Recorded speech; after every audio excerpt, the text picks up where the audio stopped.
The stars had never seemed so quiet to Ambassador Velthar as he stood on the observation deck of the harmonious venture. His three eyes focused on the blue and green planet rotating slowly below. Earth, the humans called it. Such a simple name for such a strange world. Velthar's elongated fingers tapped against the transparent viewing screen. Behind him, his team of xenobiologists studied their data tablets, their skin colors shifting through various shades of concern.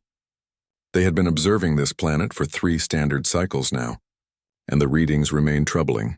Ambassador, the gravity readings are confirmed, said research lead Kiva, her voice carrying the melodic tone of her species. The surface gravity is 1.4 times our standard. The native species has evolved in conditions that would crush most of our member races within hours. Velthar nodded slowly. The Galactic Concordat had explored thousands of worlds in its 12,000-year history. They had encountered many species, all peaceful, all reasonable. But this world was different. This was what the old text called a death world, though such planets were thought to be incapable of supporting intelligent life. What else troubles you, Kiva? Velthar asked. Kiva's skin flushed orange with worry. The planet itself seems designed to kill. There are massive storms that could destroy our largest cities. The tectonic plates shift and create earthquakes, volcanoes, tsunamis. The temperature swings from freezing to boiling in different regions. And yet the humans live everywhere, in deserts, on mountains, near volcanoes. They even live in the frozen wastelands at the poles. Another researcher, a small blue creature named Pip, floated forward using his natural gas sacs. And the microorganisms, Ambassador. The planet is covered in bacteria and viruses, trillions upon trillions of them. Any other species would need full biological containment suits just to breathe the air. But the humans live with these organisms inside their bodies. They call it an immune system. Velthar found this fascinating rather than frightening. And the humans themselves? What have we learned about their nature? Kiva pulled up images on the main screen. Humans of various colors and sizes appeared going about their daily lives. They walked on 2 legs, had 2 arms, and relatively small bodies compared to most concordat species. Their skin had no scales, no natural armor, no protective shells. They had no claws, no venom, no horns or spikes. They appear remarkably fragile, Kiva said. No natural weapons. No telepathic abilities. Their bodies are soft and easily damaged. They cover themselves in artificial materials they call clothes. They need these clothes to survive in their own planet's weather. They do have excellent endurance, Pip added. They can run for long periods without stopping. Their stamina is impressive. But in terms of strength, speed, or natural defenses, they rank below most species we have encountered. Velthar studied the images carefully. He watched humans tending to fields of grain. He saw them caring for domesticated animals, gentle creatures called dogs and cats. He observed them in groups laughing and sharing food. They seemed social, cooperative, and peaceful. Have we observed any conflicts? Velthar asked. Nothing significant, Kiva replied. Some small disagreements quickly resolved. They have governments and laws. They seem to value order and cooperation. Their cities are well organized. They have art, music, and literature. All signs point to a species that would fit well within the Concordat. Velthar made his decision. Prepare first contact protocols. We will invite them to join us. 3 weeks later, Velthar stood in the grand meeting hall of Station Unity, the neutral ground where new species were welcomed into the Concordat. The station orbited between Earth and Mars, specially constructed for this historic moment. Representatives from 20 different Concordat species had gathered to meet humanity for the first time. The human delegation arrived in a small transport ship. Velthar watched as they emerged wearing formal suits in black and blue. There were 6 of them, 3 males and 3 females representing different regions of their planet. They moved with careful dignity, their eyes wide as they took in the variety of alien species before them. The lead human, a woman with dark skin and gray hair who introduced herself as Ambassador Chen, stepped forward. On behalf of humanity, we thank you for this incredible opportunity. We are honored to be considered for membership in the Galactic Concordat. Her voice was steady, professional. Velthar noticed that despite their obvious nervousness, the humans maintained composure. Good. That was a positive sign. The ceremony proceeded smoothly. Velthar explained the principles of the Concordat: peace, cooperation, shared knowledge, and mutual protection. The humans listened carefully, asking intelligent questions. Everything was going perfectly. Then the alarm sounded. A high-pitched wail echoed through the station. Red lights flashed. Velthar's translator device announced, "Fire detected in Section 7. Oxygen levels critical. All personnel evacuate immediately." Panic erupted. The Concordat delegates rushed toward the exits, their various legs, tentacles, and hovering mechanisms carrying them as fast as possible. Fire was one of the most primal fears shared across species. Uncontrolled combustion could destroy a space station in minutes. Velthar turned to flee with the others, but his leg caught on a piece of displaced furniture in the chaos. He fell hard, his breathing apparatus cracking against the floor. Pain shot through his body. Around him, he could hear the sounds of evacuation growing more distant.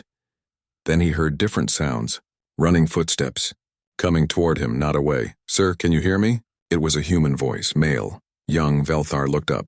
One of the human delegates, a man with brown skin and short black hair, was kneeling beside him. Behind him, the other humans were moving not toward the exits, but toward the fire. "You need to evacuate," Velthar gasped. "The fire! We've got this," the man said calmly. He examined Velthar's breathing apparatus. "This is cracked but still functional. Can you stand?" Another human, Ambassador Chen, appeared carrying a fire suppression unit she had pulled from the wall. "Marcus, get him out." "We'll handle the fire." Marcus helped Velthar to his feet with surprising strength. As they moved toward safety, Velthar watched in amazement as the 4 remaining humans coordinated without speaking. They moved with purpose toward the flames visible through the doorway of Section 7. One human grabbed a medical kit. Another found an emergency environmental suit. They entered the fire section without hesitation. By the time Velthar reached the safe zone, his mind was racing. Why had the humans not fled? Why had they run toward danger instead of away from it? Every instinct, every evolution of survival should have told them to escape. Yet they had done the opposite. 10 minutes later, the fire was extinguished. The humans emerged, their formal suits scorched and damaged, but alive. They had not only suppressed the fire, but had also rescued a trapped maintenance worker, a small insectoid species who had been overcome by smoke. Velthar approached Ambassador Chen. Her face was smudged with ash, and her hands showed minor burns. "Why?" he asked simply. "Why did you not evacuate with the others?" Chen looked confused by the question. "Someone needed help. The fire needed to be stopped before it reached the oxygen recycling system." She paused, studying Velthar's expression. "Did we do something wrong?" "No," Velthar said slowly. "You did something I have never seen before." That night, alone in his quarters, Velthar reviewed the footage of the incident again and again. The Concordat species had evolved on safe worlds. They had developed intelligence in environments where cooperation meant survival, where threats were minimal. They had never needed to develop courage because they had rarely faced danger. But humans had evolved on a world that tried to kill them every day. A world of storms and predators and diseases. They had not run from the fire because running toward danger was normal for them. Velthar began to write a report, then stopped. He erased it. The Concordat Council would not understand. They would think he was overreacting to a simple act of bravery. But Velthar knew he had seen something important, something that would change everything. He just did not yet understand what it meant. 6 months had passed since humanity joined the Galactic Concordat. Velthar had been assigned as the primary liaison to Earth, a role he had requested specifically. His curiosity about these strange creatures had only grown stronger since the fire incident at Station Unity. Now he stood in what humans called a university, surrounded by 20 other alien researchers from various species. They had come to Earth as part of the cultural exchange program, eager to learn about the newest members of the galactic community. The building they stood in was ancient by human standards, over 300 years old, made of red brick and white stone. Professor Sarah Martinez, a human woman with curly brown hair and energetic gestures, addressed the group. "Welcome to the Human History Museum. Today we'll explore the development of human civilization over the past 10,000 years. The first gallery showed early humans hunting with primitive weapons, spears, bows and arrows, stone tools designed to kill animals for food. Velthar found this normal enough. Many species had been hunters before developing agriculture. But then they entered the second gallery, and everything changed. The walls were covered with images and artifacts from something humans called wars. Battle after battle, conflict after conflict, swords and shields, armor and cannons, guns and bombs, tanks and aircraft. The timeline stretched forward through all of human history, an unbroken chain of violence. Researcher Kiva's skin turned pale gray with distress. Professor Martinez, these conflicts, they continued even after you developed advanced technology. Sarah nodded, her expression serious. Yes, warfare has been a constant throughout human history. We've fought over territory, resources, ideas, and beliefs. Sometimes we fought just because we were afraid of each other. A tall insectoid researcher named Tixik clicked his mandibles nervously. But surely once you achieved spaceflight, once you unified as a species, the conflicts ended. The last major war ended 70 years ago, Sarah said quietly. We still have conflicts today, though we try to resolve them peacefully now. But the capacity for war, the knowledge and skills, they don't disappear. They're part of who we are. Belthar studied a display showing something called World War II. The numbers were staggering. 70 million dead, entire cities destroyed, weapons that could level buildings in seconds. And this was before humans had nuclear technology. This is normal for you? Belthar asked. This level of destruction? Sarah met his eyes. It's our history. We're not proud of all of it, but we don't hide from it either. Understanding our past helps us build a better future. The tour continued, each gallery revealing more uncomfortable truths. Humans had invented gunpowder and immediately weaponized it. They had split the atom and created bombs. They had explored genetics and developed biological weapons. Every major discovery had a military application, often developed first before peaceful uses. That evening, the research group gathered in their shared quarters on the university campus. The mood was somber. They're dangerous, Kiva said flatly. More dangerous than we imagined. They don't seem dangerous, Pip argued. They've been nothing but kind and welcoming. That's what concerns me, Tixik said. They can be gentle and violent. They contain both natures, and we can't predict which one will emerge. Belthar had remained quiet, processing everything he had learned. Tomorrow we observe their recreational activities. Perhaps that will provide more context. The next day, Sarah took them to a sports arena. Thousands of humans filled the seats, cheering and shouting. In the center, two humans fought each other in a caged ring. They wore minimal protective gear, just small gloves on their hands. The sport was called mixed martial arts. Belthar watched in growing horror as the fighters struck each other with fists, elbows, knees, and feet. They grappled and threw each other to the ground. Blood appeared on one fighter's face and the crowd roared louder. The fight continued. One fighter's arm bent at an unnatural angle, clearly broken, but he refused to surrender. He kept fighting with one arm until the referee finally stopped the match. Kiva fled from the arena, her skin cycling through colors of distress. Several other researchers followed her. Belthar stayed, forcing himself to watch. This is entertainment? He asked Sarah. She nodded. It's controlled violence. Both fighters are trained professionals. They know the risks. They choose to compete. But why? Why would anyone choose this? Sarah thought for a moment. It's about testing yourself against another person, pushing your limits. There's something in human nature that responds to physical challenge and combat. We've tried to channel it into sports rather than war. Over the following weeks, the research team discovered more disturbing aspects of human culture. Human children played games that simulated hunting and warfare. They pretended to shoot each other with toy weapons. They watched shows and movies filled with violence and conflict. Even their fairy tales contained battles between good and evil, where heroes fought monsters and villains. Belthar attended a human movie, a form of entertainment projected onto a large screen. The film was called Saving Private Ryan and depicted the Normandy invasion during World War II. The opening scene showed soldiers being torn apart by machine gun fire, blood turning the ocean red, men crying for their mothers as they died on the beach. The humans in the theater watched with quiet attention.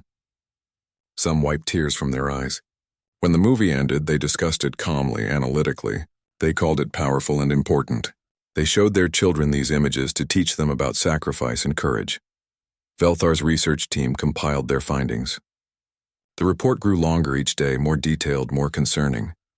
Humans practice something called martial arts, combat systems refined over thousands of years. They studied these not for war, but for self-improvement and physical fitness. Fighting was woven into their culture at every level. Humans had a stress response they called adrenaline. In dangerous situations, their bodies released chemicals that made them faster, stronger and more resistant to pain. Other species had similar responses, but humans actively sought out this feeling. They jumped from aircraft with parachutes. They climbed mountains without safety equipment. They dove into deep water with sharks. They called these people adrenaline junkies, and they were celebrated, not treated as mentally ill. The research team attended a gathering humans called a marathon, where thousands of people ran over 40 kilometers for no reason, except personal achievement. Many collapsed from exhaustion. Some suffered serious injuries. But they kept running. Their bodies failed, but their minds refused to quit. One evening, Velthar found Sarah in her office grading papers from her students. He sat down across from her, his three eyes focused intently on her face. "I need to understand," he said. "Your species has capabilities for violence beyond anything in the Concordat. You've fought each other for thousands of years. Yet you also have great capacity for kindness, for art, for love. How do both exist in the same species?" Sarah set down her pen and leaned back in her chair. "That's the human condition, Ambassador. We're capable of terrible things and beautiful things. Sometimes we're capable of both at the same time. A soldier can kill in battle and then risk his life to save a wounded enemy. A mother can be gentle with her children and fierce against anything that threatens them. Which is the real human nature?" "Both," Sarah said simply. "We contain multitudes. Every human has the capacity for violence. We're all capable of hurting others if pushed far enough. But we also have the capacity to choose not to. That's what makes us human. The choice between our darker instincts and our better nature." Velthar spent that night writing his full report to the Concordat Council. He included all the data, all the observations, all the uncomfortable truths about humanity. He concluded with a recommendation: extreme caution. Humanity should be monitored closely. Their military capabilities should be limited. They should not be given positions of power within the Concordat structure. The response came 3 days later.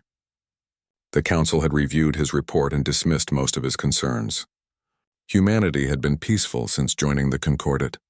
They had followed all agreements. They had shared technology and culture freely. The council saw no reason for concern. One council member, an elderly being named Soraven, sent a private message to Velthar. "You're projecting fear onto a species simply because they're different. The Concordat was founded on acceptance and understanding, not prejudice. Give the humans a chance to prove themselves." Velthar wanted to argue, wanted to make them understand. But he had no evidence of actual wrongdoing. Everything he had seen was simply human culture, strange and violent by Concordat standards, but not illegal or threatening. So he filed his report away and continued his work as liaison. He watched humanity integrate into the galactic community. He saw them make friends with other species. He observed their genuine curiosity about alien cultures. But late at night, when he reviewed the footage from the war museums, when he remembered the broken arm in the fighting ring, when he thought about children playing with toy weapons, he couldn't shake the feeling that the galaxy had invited something dangerous into their peaceful home. He just hoped they would never have reason to find out how dangerous humanity could truly be. The warning came at dawn, station time. Velthar was reviewing trade reports when every screen in his office suddenly went dark, then blazed red with emergency alerts. His translator device crackled to life with the voice of Concordat High Commander Rethanol, fear unmistakable in every word. "All Concordat forces to immediate high alert. The Kraxil have returned. Repeat, the Kraxil have returned. This is not a drill." Velthar's 3 hearts froze. The Kraxil. Every child in the Concordat knew that name from ancient history lessons. 8,000 years ago, they had nearly consumed the entire galaxy. A hive mind species that existed only to feed and multiply. They had devoured hundreds of worlds before the Concordat's ancestors had driven them into dark space, at terrible cost. The old texts said the Kraxil had been destroyed. Those texts, Velthar now realized, had been wrong. Within hours, every major Concordat station received visual confirmation. The Kraxil fleet emerged from deep space like a swarm of locusts, thousands of biological ships that looked more like insects than spacecraft. They were heading toward the outer rim colonies, straight toward populated worlds. Velthar attended the emergency council meeting via holographic projection. Representatives from all 47 member species appeared in the chamber, their various forms flickering with poor connection quality as stations across the galaxy strained under the emergency communications load. High Commander Rethnal, a large crystalline being who normally radiated calm authority, now pulsed with erratic colors showing pure panic. We have 11 standard cycles before the Krexil reach the Outer Rim colonies. Our defensive fleets are moving into position, but our projections are not favorable. How many ships do they have? Asked Ambassador Sorovan. Current count is over 3,000 vessels, and they're still emerging from dark space. The count rises every hour. The chamber erupted into chaos. Species spoke over each other in dozens of languages. The Concordat had maintained a small defensive fleet for 12,000 years, designed primarily to deal with asteroid threats and the occasional pirate. They had fewer than 800 military vessels total, and most were lightly armed. We need to evacuate the Rim colonies, someone suggested. Impossible. Not enough transport ships. Not enough time. We could negotiate. The Krexil don't negotiate. They consume. That's all they do. Velthar watched the panic spread. The Concordat had enjoyed peace for so long that war had become theoretical, something from ancient history. None of them knew what to do. Then a new hologram appeared in the chamber. Ambassador Chen from Earth, along with several humans wearing military uniforms covered in symbols and decorations. Forgive the interruption, Chen said calmly. We've been monitoring the situation. Earth would like to offer assistance. High Commander Rethnal's colors shifted to confusion. Ambassador Chen, we appreciate the offer, but this is a military crisis. Earth has been part of the Concordat for less than a year. Your forces are not equipped. With respect, Commander, interrupted one of the uniformed humans, a gray-haired man with more decorations than the others.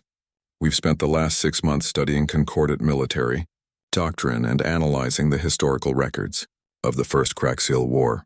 We have some ideas that might help. The human introduced himself as General James Morrison, Earth Defense Force. He transmitted a data package to all council members. Velthar opened it on his screen and felt his breathing quicken. The humans had not just studied the historical records. They had analyzed every battle, every tactic, every success and failure from 8,000 years ago. They had created detailed simulations of Krexil behavior patterns. They had developed counter-strategies for scenarios the Concordat hadn't even considered yet. How did you prepare all this? Velthar asked. You only learned of the Krexil threat hours ago. General Morrison's expression didn't change. When we joined the Concordat, we read everything in the historical archives. The Krexil were listed as extinct, but military doctrine requires planning for worst-case scenarios. We've been running simulations since month 2 of our membership. Just in case. The council chamber fell silent. They had spent months trying to make humans feel welcome, teaching them about peaceful cooperation. The humans had spent those months preparing for war. Your plan involves significant casualties, Sorovan noted, reviewing the data. These tactics would require ships to sacrifice themselves to slow the Krexil advance. Yes, General Morrison said simply. We'll need volunteers for the suicide missions. Earth is prepared to provide them. Suicide missions? Rethanol's colors pulsed with horror. We cannot ask our people to die deliberately. It goes against everything the Concordat stands for. Then you'll all die anyway, Morrison said bluntly. The Krexil can't be negotiated with. They can't be reasoned with. They can only be fought. And fighting means sacrifice. The council dissolved into argument. Half wanted to accept human help. Half were terrified of what accepting that help would mean, what it would turn them into. Velthar ended his connection and immediately contacted Earth's military command. Within an hour, he was in a conference room with General Morrison and a dozen other human officers. Can you actually stop them? Velthar asked. Morrison was quiet for a moment. Honestly? Probably not. The Krexil have superior numbers and home field advantage in space combat, but we can slow them down, buy time for evacuations, make them pay for every world they take. If the Concordat species are willing to fight, we might have a chance. And if they're not willing, then we fight anyway. Because that's what you do when something threatens people who can't defend themselves. The Battle of Proxima Station came 11 days later. The Krexil fleet hit the outer defensive line with overwhelming force. Velthar watched the combat feeds from the safety of a command center, surrounded by Concordat military officers who had never seen real battle before. The Concordat fleet tried to hold the line. Tried and failed. The Krexil ships moved like living things, coordinated by their hive mind anticipating every defensive maneuver. Within 3 hours, the Concordat had lost 200 ships. The order came to retreat. Most of the fleet jumped to faster-than-light travel, fleeing to regroup at fallback positions. But 3 human vessels remained behind, the destroyers Defiant, Resolute, and Valiant. "Human vessels, you are ordered to retreat," Rethanol transmitted. "The position is lost." The response came from the Defiant's captain, a woman named Sarah Okonkwo. Her face on the view screen was calm, almost peaceful. "Negative, Commander. Someone needs to cover the retreat. We're buying you time. Use it well." The 3 human ships dove into the Kraxil swarm. They fought like nothing Velthar had ever witnessed. They used ramming attacks, deliberately crashing into enemy vessels. They detonated their own ammunition stores at close range, taking Kraxil ships with them. When their weapons ran dry, they used their engines as weapons, burning enemy vessels with fusion exhaust. The Resolute died first, its hull breached by Kraxil bioweapons. It self-destructed, taking 17 enemy ships in the explosion. The Valiant lasted another hour before being torn apart by coordinated fire. The Defiant fought alone for 3 more hours. Captain Okonkwo's face remained on the view screen the entire time, calm and determined, calling out targets to her crew, encouraging them. The ship was falling apart around her, fires visible through holes in the hull, but she never stopped fighting. "Defiant, this is High Commander Rethanol. Please retreat. You've done enough." "Your sacrifice is not a sacrifice, Commander," Okonkwo interrupted. Her ship shuddered from another impact. "Sacrifice implies we didn't choose this. We chose. Everyone on this ship volunteered. Tell the Concordat we bought them 6 hours. Tell them to make it count." The view screen showed Okonkwo turning to her crew. "It's been an honor serving with you all. For Earth, for the Concordat, for everyone who can't fight for themselves." Her crew, what was left of them, shouted back, "For Earth, for the Concordat." The Defiant's reactor went critical. The explosion consumed the ship and 53 Kraxil vessels in a miniature sun. Velthar stood in the silent command center, looking at the empty view screen. Around him, Concordat officers were crying, their various bodies shaking with grief and shock. They had just watched 300 humans choose to die. "They didn't even hesitate," whispered Kiva, who had been monitoring from a nearby station. "They just stayed and fought." General Morrison appeared on the main view screen, his face grave. "High Commander, I'm sorry for your losses, but my people knew what they were doing. They bought time for 40,000 Concordat citizens to evacuate Proxima Station. That's a trade they were willing to make." Rethanol's colors cycled through emotions faster than Velthar could identify them. Finally, the commander spoke, voice shaking. "General Morrison, the Concordat accepts Earth's offer of military assistance. What do you need?" Morrison's expression hardened. "I need you to understand something first. Winning this war means learning to fight like humans. It means accepting casualties. It means making hard decisions. It means doing things that will haunt you for the rest of your lives. Are you prepared for that?" The command center was silent. "Because if you're not," Morrison continued, "if you can't handle what war really means, then tell me now. We'll evacuate as many people as we can and make our stand at Earth." The war changed everything. Within weeks, human military advisors arrived on every major Concordat world. They came with their manuals, their simulations, their endless preparations for scenarios the peaceful species had never imagined. Velthar found himself reassigned as military liaison, a position that hadn't existed in the Concordat for thousands of years. He spent his days translating between human military thinking and Concordat sensibilities, trying to bridge a gap that seemed impossibly wide. He stood now in a strategy room on Station Unity, watching General Morrison brief a group of Concordat commanders on something humans called acceptable losses. "If we hold this position, we lose approximately 200 ships," Morrison explained, pointing to a holographic battle map. "If we retreat, we lose the colony world of Velthos Prime and its population of 18 million. The math is simple." Commander Rethanol's crystalline body pulsed with distress. "You speak of 200 ships as if they're nothing. Those vessels carry over 30,000 personnel." "I know exactly how many people that is," Morrison said quietly. "I've memorized the crew manifest of every ship in the fleet, but 30,000 versus 18 million? That's not a choice, that's mathematics." A young Concordat officer, a being named Thrall from a species that resembled Earth's octopi, raised a tentacle. "How do you decide?" How do you choose who lives and who dies? Morrison was silent for a long moment. You don't. You ask for volunteers. And you'll find that when people understand what's at stake, when they know their death means something, they'll step forward. Not because they want to die, but because they can't live with themselves if they don't.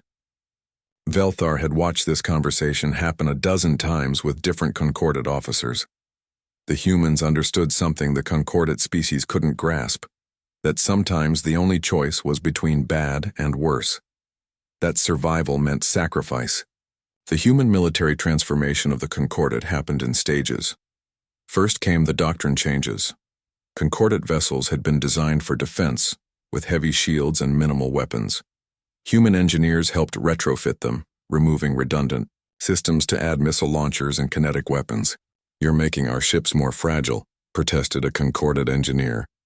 No, replied the human engineer, a woman named Lieutenant Sarah Kim. We're making them more dangerous. The best defense is making the enemy afraid to attack you in the first place. Next came the training. Human Marines trained Concordat forces in ground combat, something most species hadn't practiced in living memory. Velthar observed a session where human instructors taught a group of crystalline beings how to fight in urban environments. You can't just stand in the open, the human instructor, Sergeant James Rodriguez, explained with patience. Use cover, move between positions, make yourself a difficult target. One of the crystalline soldiers, a being named Torval, flickered with frustration. But hiding seems cowardly. We should stand and face our enemies with honor. Rodriguez's expression hardened. You know what's not honorable? Dying stupidly and leaving your squad without support. Honor doesn't mean anything if you're dead. Your job is to survive and complete the mission. The crystalline beings struggled with this concept. Their culture valued direct confrontation.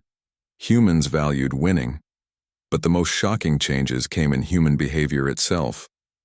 As the war intensified, Velthar witnessed aspects of humanity he had only read about in their history files. The siege of Velthos Prime became legendary. The crack seal broke through the defensive fleet and landed ground forces on the planet. 3,000 human Marines were stationed there, along with 20,000 Concordat military personnel and 18 million civilians. The Concordat forces wanted to evacuate immediately. The human commander, Colonel Marcus Chen, refused. We hold the city, he said simply. Every day we hold is another day for reinforcements to arrive. We'll be trapped, Rethanol argued via communication link. The crack seal will surround you. That's fine. Means they're not surrounding someone else. The siege lasted 47 days. Velthar monitored the situation from orbit, watching in growing horror as the humans transformed the city into a fortress. They booby-trapped buildings. They created ambush points. They taught the Concordat soldiers guerrilla warfare, hit-and-run tactics that the crack seal hive mind couldn't predict or counter. Supply drops became impossible after the first week. The defenders ran out of ammunition. They started using improvised explosives, weapons made from civilian materials. They ran out of medical supplies. Human medics performed surgery with kitchen tools, sterilized with alcohol from local bars. Velthar listened to the radio communications, amazed and terrified. The humans were joking, laughing. With the crack seal literally at their walls, with injuries and starvation setting in, they were making jokes. Hey, Corporal Martinez, you still owe me 20 credits from that poker game, one Marine radioed. I'll pay you back if we survive this, Martinez replied. When we survive this. Optimism, man. On day 32, Colonel Chen was hit by Kragzeal bioweapons. The toxin should have killed him within minutes. Instead, he continued commanding the defense for 6 more hours before finally collapsing. His second-in-command, a woman named Captain Lisa Park, took over without missing a beat. The colonel is down, but we're still here, she broadcast to all defenders. We hold. We don't quit. We don't break. We're human, and humans don't know how to give up. Velthar later learned that Colonel Chen had refused medical treatment during those 6 hours, giving his medicine to wounded soldiers. He survived, barely, and would later receive the highest military honor the Concordat could bestow. The reinforcements arrived on day 48. The crack seal retreated, having lost over 20,000 ground troops to a force they should have overwhelmed in days. Of the 3,000 human Marines, only 800 survived. Of the 20,000 Concordat soldiers, nearly 15,000 made it out alive. Many because human soldiers had shielded them with their own bodies. Velthar visited the battlefield afterward. The city was destroyed, but the people lived. He found Captain Park in a temporary hospital, getting treatment for wounds she hadn't mentioned during the siege. How? Velthar asked. How did you keep fighting? Park looked at him with tired eyes. Because people were counting on us. Because quitting would mean 18 million dead. Because that's what we do. But you knew you might die. You knew the odds. Ambassador, everyone dies. The only question is what you do with the time you have. We chose to spend ours buying time for people who couldn't fight for themselves. The war ground on. Months became a year. The Kraxil pushed deeper into Concordat space, but the advance had slowed. Human tactics worked. Painful, costly, but effective. Velthar watched humans teach other species things they never wanted to learn. How to triage wounded soldiers, deciding who could be saved and who couldn't. How to destroy infrastructure to deny it to the enemy. How to accept that sometimes good people died following good orders. Operation Hammerstrike nearly broke the Concordat spirit. Human intelligence identified a Kraxil breeding world deep in enemy territory. Destroying it would cripple their ability to replace losses, potentially turning the war. It was also a suicide mission. Any strike force would be cut off, surrounded, unable to retreat. General Morrison requested volunteers. He needed 300 personnel for the mission. Over 3,000 humans volunteered within the first hour. By the end of the day, the number exceeded 20,000. Morrison chose his team carefully. The best pilots, the most experienced Marines, people with expertise in demolitions, intelligence, special operations. Velthar reviewed the personnel files and realized Morrison had selected people with families, with lives worth living, with everything to lose. Why not choose soldiers with less to lose? Velthar asked. Morrison looked at him with an expression of deep sadness. Because this mission is too important. I need people who understand exactly what they're giving up, who will fight with everything they have because they know what's at stake back home. The strike force launched on a Tuesday station time. Velthar watched them go, these humans who joked and laughed as they flew toward certain death. They sent messages to their families. They recorded final words. They made peace with their fate. The mission took 6 days. The strike force fought through Kraxil defenses, losing ships at every step. They reached the breeding world and deployed weapons that would sterilize it, make it uninhabitable for the Kraxil hive. Only 12 ships made it back out of 300. 47 humans survived out of 4,000 who went. But the Kraxil breeding world was dead. Their capacity to replace losses was crippled. The war's momentum shifted. Velthar attended the memorial service for the fallen. General Morrison stood before a crowd of thousands reading names. So many names. He read for 2 hours, never stumbling, never rushing. Each name deserved to be heard. When he finished, Morrison's voice was hoarse but steady. They gave everything so that we could have a future. They chose this. Remember that. They weren't victims. They were warriors who understood the price of freedom and paid it willingly. That night, Velthar found Morrison alone in his office, staring at photos of the dead on his datapad. The general's face showed the weight of every decision, every life lost under his command. You carry all of them, don't you? Velthar asked quietly. Morris, the war had been raging for 2 years when humanity proposed Operation Exodus. Velthar sat in the strategy chamber where it was first presented, surrounded by the highest-ranking members of the Concordat military and civilian government. What he heard made his 3 hearts stop. You want to use Earth as bait? High Commander Rethanal's crystalline form pulsed with shock and anger. Your own homeworld? General Morrison stood at the holographic display, his hair grayer than when the war started, his face lined with exhaustion. Not want, need. Our intelligence shows the Kraxil are planning a massive push toward the core worlds. If we let them choose the battlefield, we'll lose. But if we give them a target they can't resist, We can dictate where and how the final battle happens. Ambassador Chen, now Earth's representative to the Concordat War Council, stepped forward. Earth has the strongest defensive installations in known space. We've spent the last 18 months militarizing everything from the moon to the asteroid belt. We've turned our solar system into a fortress. If we're going to make a stand, it should be there. But the risk, Soravan spoke up, the elderly counselor's voice trembling. If the plan fails, Earth dies. Humanity's entire homeworld and everyone on it. If we don't do this, we all die anyway, Morrison said bluntly. The Crixil are winning, slowly but winning. We've fought them to a standstill. But we can't push them back with conventional tactics. We need a decisive victory, and that requires making them commit their entire fleet to a single battle. Belthar reviewed the tactical plans on his datapad. The strategy was insane. Evacuate as many humans as possible from Earth, but leave enough that the planet still registered as populated. Make it look vulnerable. Draw the Crixil fleet into the solar system. Then spring the trap with hidden weapons platforms, mines, and every military vessel the Concordat could muster. How many humans would remain on Earth? Belthar asked, his voice barely above a whisper. Chen's expression didn't change. Approximately 200 million. Volunteers. They'll operate the planetary defenses, maintain the illusion of a populated world, and fight if the Crixil reach the surface. 200 million volunteers, Rethanol repeated in disbelief. You asked for volunteers to potentially die when their planet is destroyed, and 200 million said yes? Actually, Chen said quietly, we had to turn people away. Over 3 billion wanted to stay. We had to hold a lottery. The chamber fell silent. Belthar felt something cold settle in his chest. 3 billion humans willing to risk everything. Not forced, not conscripted, volunteers.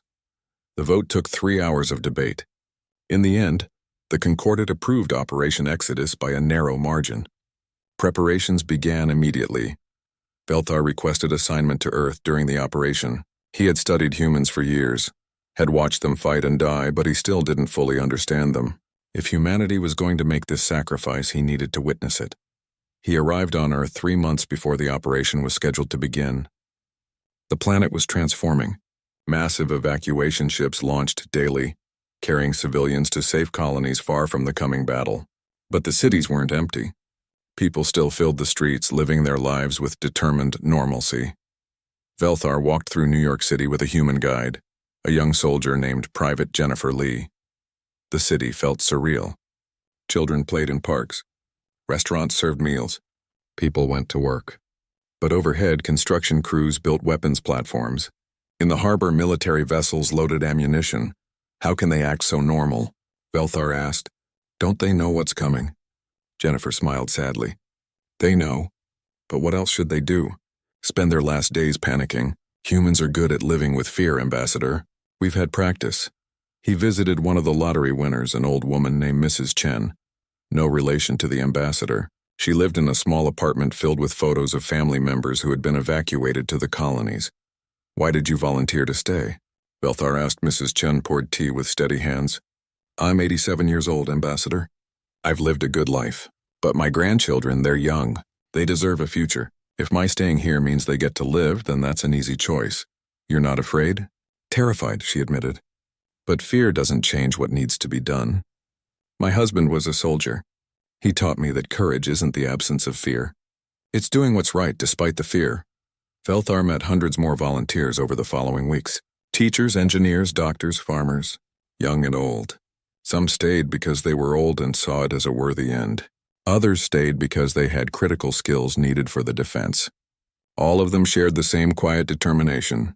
The Crixil took the bait. Intelligence reports confirmed they were massing their fleet.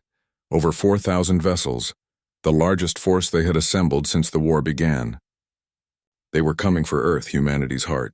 The trap was set, hidden throughout the solar system, camouflaged to look like asteroids and debris, were weapons platforms of devastating power. The Concordat fleet, nearly 600 vessels, waited beyond the system's edge, ready to jump in once the Crixil committed. Mines floated in carefully calculated patterns throughout the approach vectors. Belthar stood in Earth's primary defense command center, deep beneath the Swiss Alps. General Morrison commanded from here, surrounded by holographic displays showing every vessel, every weapon, Every defensive position in the solar system. They're entering the outer system, an operator called out. Confirmed Kraxil fleet, 4,200 vessels. Morrison's expression was carved from stone. Hold all positions. Let them come deeper. Velthar watched the Kraxil fleet advance, spreading out as they approached, cautious but confident. They had superior numbers. They had momentum. They thought this would be another victory. The fleet passed Jupiter, past Mars. They were committed now, too deep in the system to easily retreat. All stations, weapons free, Morrison ordered. For Earth, for the Concordat. For everyone we've lost. Make them pay for every meter. The solar system came alive with death. Hidden weapons platforms activated, pouring fire into the Kraxil fleet. Minefields detonated in cascading chains. The moon revealed itself to be one massive weapons platform, its surface opening to expose hundreds of missile batteries. The Kraxil fleet shattered, but they kept coming. They were a hive mind, immune to fear or doubt. They absorbed casualties that would break any other species and pressed forward. The Concordat fleet jumped in behind them, catching them in a crossfire. Velthar watched the tactical display as the battle evolved into chaos. Ships died by the dozens on both sides. The space around Earth became a graveyard. A group of Kraxil vessels broke through the defensive perimeter, heading straight for Earth. Planetary defense systems engaged, filling the sky with fire. But some got through. They made landfall, deploying ground forces. In cities across Earth, the 200 million volunteers fought back. Mrs. Chen, the old woman Velthar had met, died manning an anti-aircraft gun in New York, taking down 3 Kraxil dropships before her position was overrun. Private Jennifer Lee led a squad that held a critical command post for 18 hours against overwhelming odds. She survived barely. The battle raged for 3 days, the longest 3 days of Velthar's life. He watched good people die, watched humans make impossible choices, watched Morrison order his own planet bombarded to eliminate Kraxil landing zones, knowing civilians would die in the strikes. On the 4th day, the Kraxil broke. Their fleet, decimated, tried to retreat. The Concordat fleet pursued, showing mercy only after the Kraxil force was reduced to scattered survivors. When the guns finally fell silent, Velthar emerged from the command center. The sky was filled with debris, streaks of burning ships falling through the atmosphere like shooting stars. Cities were damaged. The death toll was staggering. 200 million volunteers had been reduced to 137 million survivors, but Earth still stood. Humanity endured, and the Kraxil, for the first time in their species' history, had been decisively defeated. Velthar found General Morrison on the surface, standing in what had been Central Park. The general looked at the damaged skyline, his face expressionless. "We won," Velthar said quietly. "At what cost?" Morrison replied. 63 million humans dead. 12 million Concordat military personnel. Hundreds of billions in damage. Earth will take decades to fully recover. But the Kraxil are broken. The war's over? Morrison nodded slowly. Yes, it's over. Now we live with what we did to win.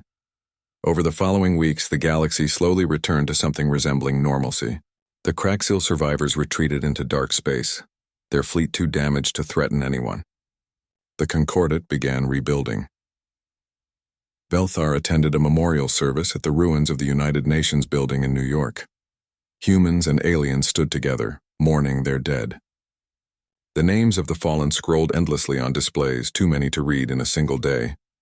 Ambassador Chen gave a speech. Her voice was steady, but Velthar could see the weight she carried.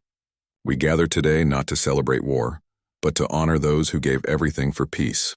They were mothers and fathers, sons and daughters, friends and strangers. They came from every nation on Earth and every world in the Concordat.